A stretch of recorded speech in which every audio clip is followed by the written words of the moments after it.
welcome to episode 280 of the Daily Fantasy Edge.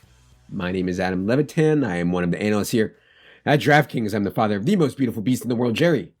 We are coming off of what I would call an annoying week. And I say that mainly because of the Oakland Raiders situation. And normally, you guys know, normally I like when players are grossly mispriced. It allows us to do two things. Number one, punish opponents who don't understand value, punish people who have FPS, fancy play syndrome, and also give us the flexibility, the salary cap space to easily get to the best plays at the top of the pay structure. However, this was a rare situation when I thought that guys who were mispriced by 1K plus, just from a raw usage perspective, from a raw workload perspective, were mispriced by at least $1,000, but they still had failure in a large portion of their range. And of course, I'm talking about the Raiders.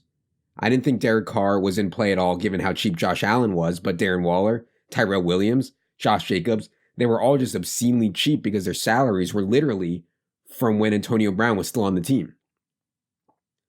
However, if you didn't think that a 30-9 loss or 28-6 loss or something like that, or whatever they ended up losing by, was squarely in play, well, then you really overestimated the spot for Oakland. So, one thing that I think I did well last year and kind of helped me turn a corner with my results in a big way was to stop differentiating so much between cash and GPP play. And what I mean by that specifically is that I stopped rostering players in cash just because I felt like I had to, quote unquote. You don't have to do anything.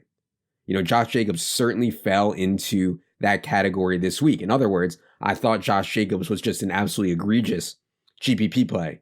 The more that I thought about it, like absolutely woeful GPP play. We have a running back who happened to catch the nut game script in week one. One with a pass down specialist behind him in Jalen Richard, in a matchup with his team likely to get behind. And then in that case, you're just absolutely drawing dead. Almost as egregious as the Adrian Peterson play in tournaments on DraftKings. Like, these guys literally need a touchdown or two to smash. But, I think Josh Jacobs was even worse in tournaments than Peterson because of Jacobs' ownership. Jacobs, I had him projected at 26 to 30% in the Millie Maker. He ended up around 22 or 23%. So anyway, to make a long story short, I really want to be conscious of these decisions and these situations going forward. If I think a guy is that bad of a play in tournaments, I don't want to make it regardless of what his median point per dollar looks like. The problem this week, and I believe me, I thought a lot about trying to get off Josh Jacobs. And, he came up 1 yard short of 100 and, based on almost all in like a 50-something yard run.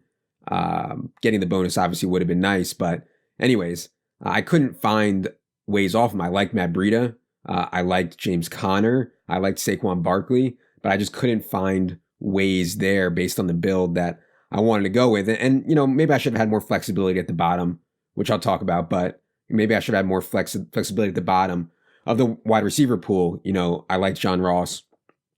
I liked Mecole Hardman, but was not willing to take the savings there. John Brown too, I think, was squarely in play. So yeah.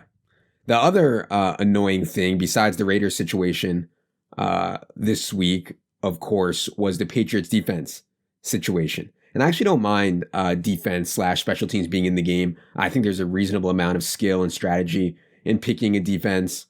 I talked about it. I did an article over the summer on DK Playbook about it. That said, when one defense goes for 37 goddamn points, it's absurd. Lamar Jackson has this ridiculous game, over 100 yards rushing, multiple touchdowns, 200 something yards passing, and he still scores like 4 or 5 points less than Patriots defense. So it was nearly impossible to overcome in a head-to-head if you played against Patriots D, and literally impossible to finish high in a GPP without Patriots D. And that's kind of brutal, right? Like, for a defense to just completely break the slate like that. So I have been making a concerted effort to play more GPPs this year. This past week, I had 5 tournament teams. And, that's just the way it goes in GPPs. Like, as soon as the Patriots D started going ham, You knew you were dead without them. It is what it is. It's not a great feeling if you don't have them. When a position player goes off at like a high ownership, it's like, well, yeah, at least that makes sense. Like I could have been on him. If a really low owned guy goes off, like Demarcus Robinson went off, you didn't have to have him to win because he was like 0 point something percent owned, which I'll actually talk about in a second. As for the 4-man, it was once again won by the listener. I actually thought I had it locked up. I was looking really good. I was probably 90 something percent to win. And then the listener, T Sands, just caught Yahtzee with Jared Goff and Cooper Kupp late. They had that really long completion, crazy play by Cooper Kupp, and then Goff sneaks it in. So he won by 5. Shout out to T Sands. He actually went wide receiver in the flex with Woods alongside Kupp. And then he also had Ross and Tyrell, which, I don't love in cash, but this was clearly more of a GPP build from T Sands because he had the Goff stack, he had Kamara, so he was heavy on Rams pass game with Alvin Kamara bringing it back. As for the listener league, it did not fill, but still a very respectable 9,732 entries out of 10,000. So not only rake free, but also overlaid by like $2,700 or so. I don't know what DraftKings is going to do. They might hashtag make it smaller since it didn't fill. But we'll see. Regardless, it will still be rake free, flat payout structure, and really the best tournament on DraftKings. The way you get in is you go to DK Playbook. It's not that hard. If you know how to use Google, you can get to DK Playbook. Then, on your desktop, like a real man on your desktop, go to DK Playbook. Find the logo. Once you click on the logo, you'll see a link. It's that simple. So go ahead and get into that listener league. Don't let it overlay again, or else they'll keep on hashtag making it smaller, and we never want to make it smaller. As for the week 2 listener league, it was won by MWP125. Won it easily. Won it by like 15 points. And I actually think that he might have had like a top 3 finish in the Millie Maker. So shout out to MWP125, 230.48 points. Really absurd. Lamar Jackson and Mark Andrews stack. Talked about how this was the best spot the Ravens would see all year. Just like the Detroit's week 1 game against Arizona was the best spot they'll see all year. I'm pretty confident that this is the best spot that Lamar Jackson will see all year home against Arizona. And Andrews was the highest equity stack option given our playing time projection for Marquise Brown. Now, Marquise Brown ended up playing a ton, but that was not what I had projected for him coming into the game.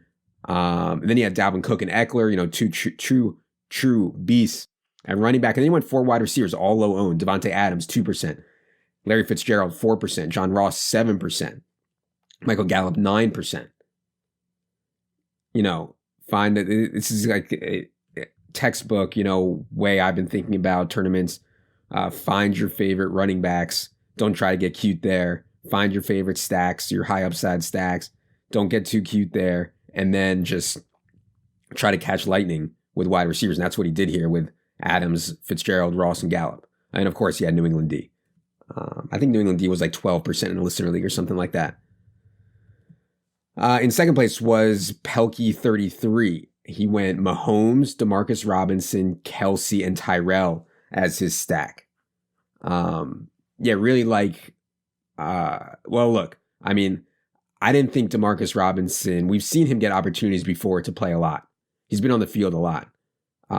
This year taking the Chris Conley role, he obviously had more of an opportunity. I still didn't think that Demarcus Robinson was going to be a featured player. I still didn't think that he had that kind of performance in him, but I guess the lesson is that it doesn't really matter when you're playing with Patrick Mahomes against the Raiders. So we knew a lot of people were going to be on Sammy Watkins. We knew a reasonable amount of people were going to be on Mecole Hardman. Looking back, of course, it's easy to say now. Mahomes, Demarcus Robinson, Kelsey, Tyrell is nice. Demarcus Robinson was only 0.7% owned in the listener league. He went Connor Singletary at running back, but was able to survive that somehow. DJ Chark at 0.8%. And Michael Thomas, I was surprised Michael Thomas was only 10%.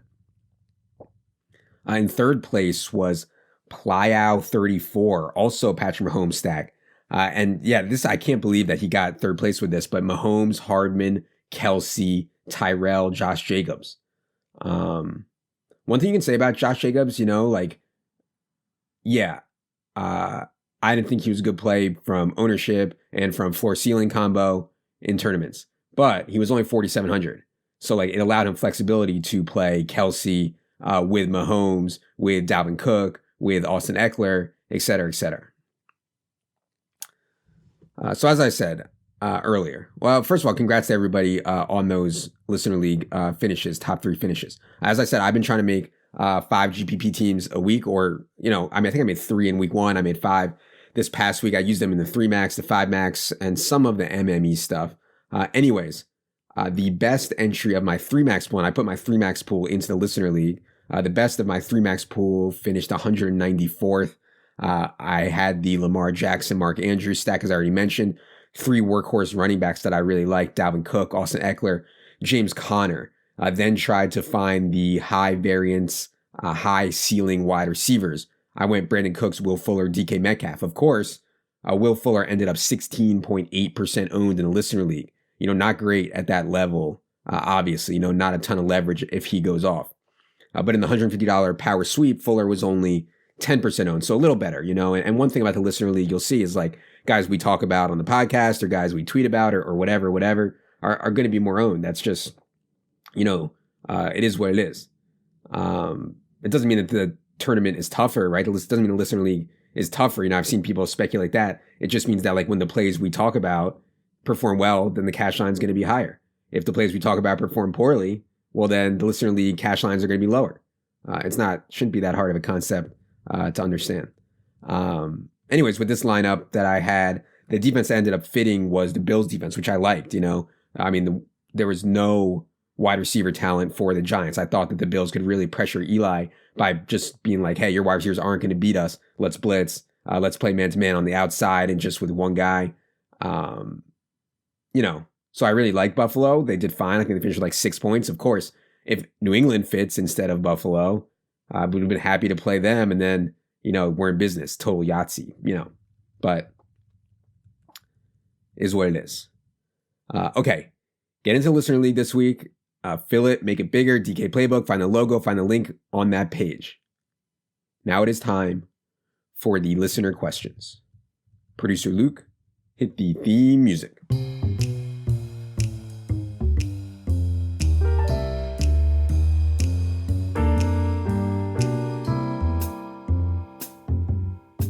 All right, I wanted to clear out some questions that I had backlogged here. So these are all a bit old, but I think still relevant. Default 5, he says, what do you consider the dollar amount per week played to differentiate between high stakes and low stakes players? Yeah, that's a tough question to answer because it's all really relative. For some people only play $100 a week. The thought of putting 2K in play is insane. That's high stakes. I think for people in the game, people doing this very, very seriously, I would say it's a different story. I think to me, anyone playing the 3-mans or the head-to-heads at the 5K plus level is obviously, and I mean, at the 5K buy-in level, not 5K in total buy-ins, at the 5K buy-in level is obviously for sure playing high stakes, nosebleeds. But there's really only a few guys playing those regularly, Makasupa, Andrew Wiggins, Peter, CC Ram, obviously, Shuke I see in there, Chipotle, etc. Probably some other guys, but I'm not really up on the high stakes scene. Obviously, anyone playing the Thunderdome regularly, the $5,300 buy-in. Thunderdome, I think, is playing high stakes. But I think what people need to realize generally, and I know I've talked about this a ton, is just realistic ROIs, right? So, something like 10 to 20%, I think. 10 to 20% ROI is realistic. It's attainable for really good players and people like putting a ton of time into it and trying really hard. So yeah, I'm playing, let's say I'm playing 10K a week or whatever. My expectation is on that 10K is really just 1K to 2K per week. And yeah, that's a decent amount of money. Like I get it, but is it really high stakes? And so if you tell somebody, oh, I have 10K in play or I have 15K in play, it sounds like it's super high stakes, but your expectation is just so much lower than that at a 10 to 20% ROI. So I don't know, for me, high stakes would be bigger. I don't know, to answer the question, maybe like 100K a week or something like that. I don't know if that's right. It's really just the way you think about it. And I don't even think we really need to label this kind of stuff. Everyone should just be playing what they're comfortable with. and ensure that, I mean, the most important thing is ensure that if you get dusted, if you lose every cent you have in play, that it doesn't affect your life or your mood or whatsoever. Like whatever badge you think comes with playing high stakes, I can assure you there's no there's no pride, there's no, you don't get compensated, there's no money involved with playing high stakes and losing. So yeah, if you find yourself losing and then feeling depressed, sad, you're angry, it affects your life, your mood, that means you're playing too big, high stakes for you.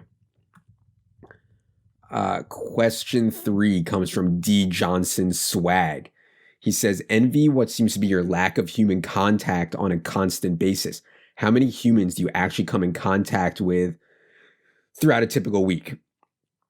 Well, a lot of weeks during the NFL, I don't really interact with anyone besides, I mean, obviously I interact with people on the internet, but I mean, in person, I don't really interact with anyone a lot of weeks during the NFL season besides my wife and my kids and Jerry. I get just about every meal delivered through like a Grubhub style service, which, is actually kind of embarrassing the more that I think about it.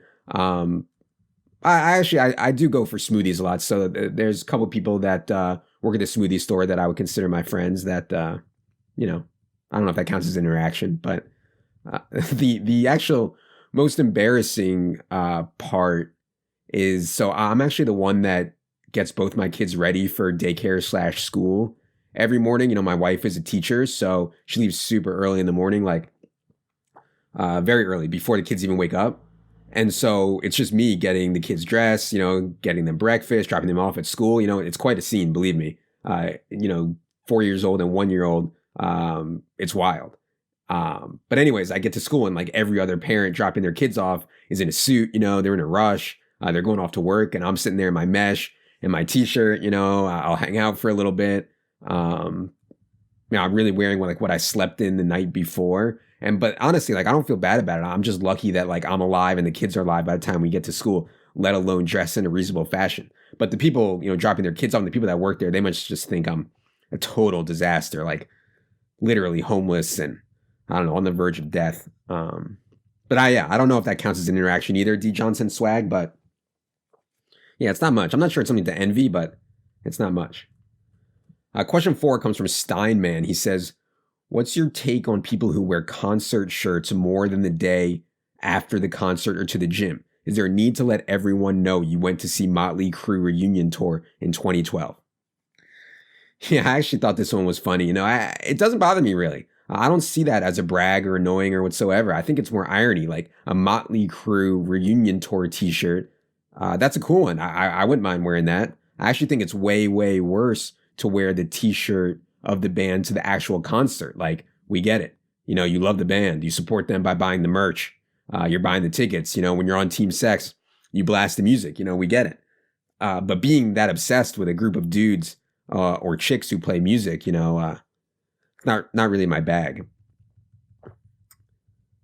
Question 5 comes from John Doe. He says, prefer to play a small number of lineups per contest and then different set of lineups across multiple contests, or diversify across all contests. Okay, so I'm not sure I'm following the question here exactly, John Doe, but I think I know what you mean. I'll just say what I do. So at the beginning of the week, I set up one dummy cash lineup and then however many dummy GPP lineups I want to play. And by dummy, I just mean I put random players in there. So, if you go to my lineups page, you use the create a lineup button and you start making lineups. And then you go to the lobby and you find the contests you want to play and you enter them by lineup.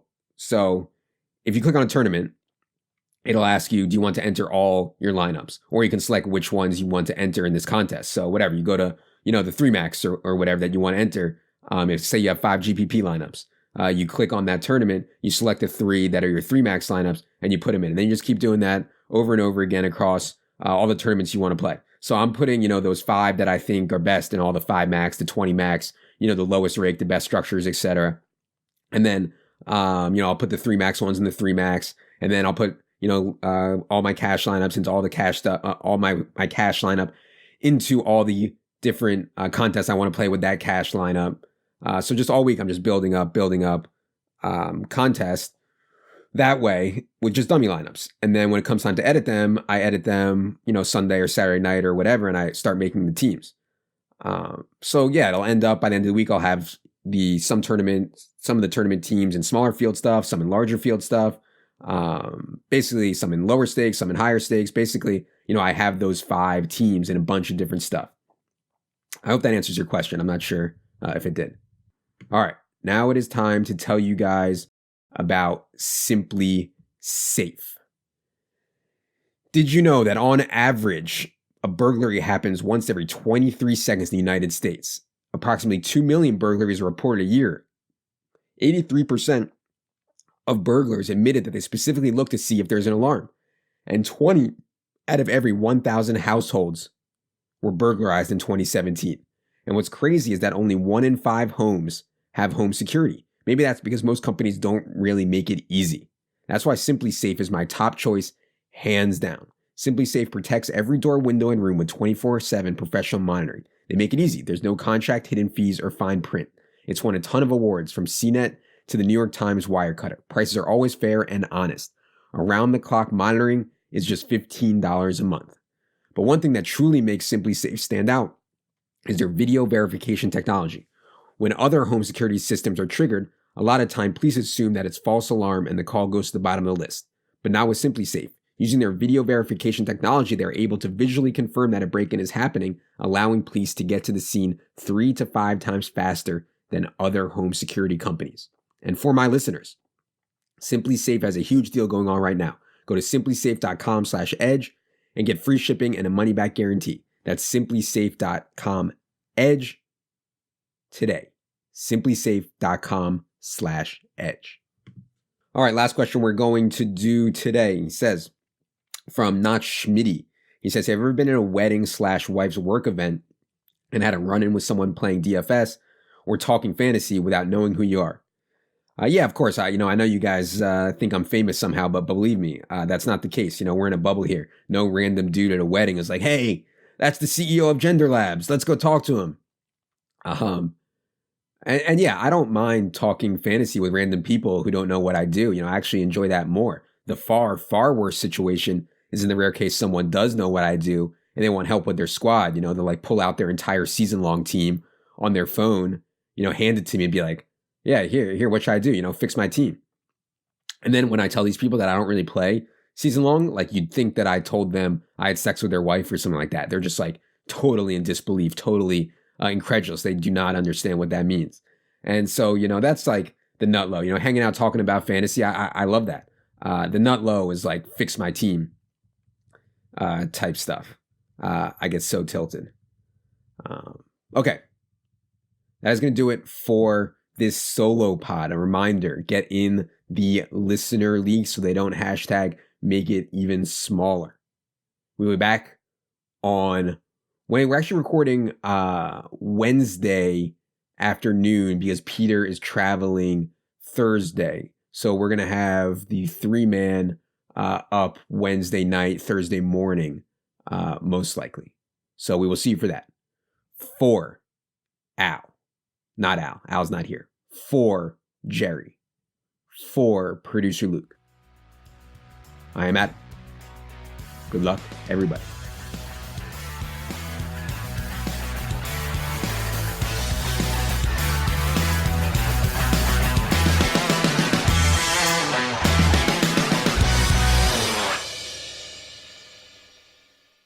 We are promoters at DraftKings and also avid fans. Our usernames are Adam Levitan, Al Smizzle, and CSU Ram 88. We may sometimes play on our personal accounts in the games that we offer advice on. Although we have expressed our personal view on the games and strategies in this podcast, they do not necessarily reflect the views of DraftKings, and we also may deploy different players and strategies than what we recommended in this podcast.